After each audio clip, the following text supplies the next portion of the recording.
নীলিমা কি করছো এখানে? ওকে পড়াচ্ছি। দেখছো তোমার মেয়েকে পুরো রিসোর্ট খুঁজে বেড়াচ্ছে, ও এখানে এসে কি করছে?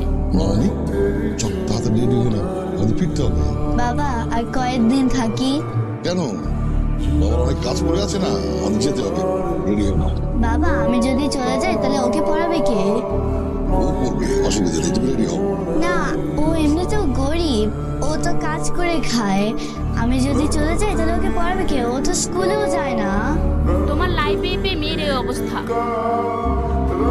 মামনি পড়াশোনা নিয়ে তোমার চিন্তা করতে হবে না, ওর পড়াশোনা খুব। না বাবা, আমি এখানে থাকবো, ওকে শিখাবো এগুলি।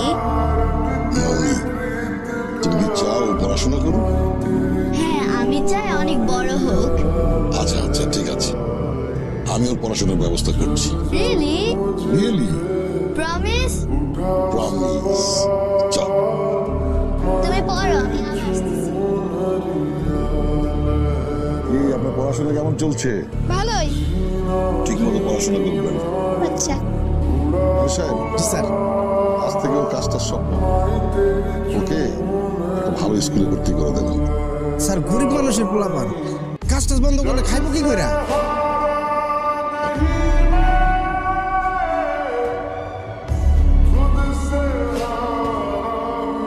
এখানে 2 লাখ টাকা আছে, ওর পড়াশোনা এবং থাকা খাওয়ার সমস্ত খরচ এখান থেকে বহন করবেন।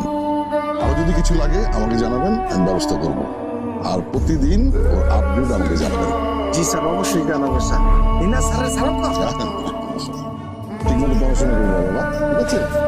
স্যার জীবনে অনেক রকমের মানুষ দেখছি স্যার, কিন্তু আপনার মতো কোনো মানুষ দেখি নেই। আপনি তো জনজন্ত একটা ফ্রেস্তা স্যার। স্যার এই রিসোর্টে কত মানুষ আসে আর যায় স্যার, সামান্য আমাকে টিপসের টাকাই দেয় না। আর আপনি এরকম একটা গরিব মানুষের সন্তানকে 2 লাখ টাকা দিলেন পড়ালেখা করার জন্য স্যার। না এটা তোমার জন্য।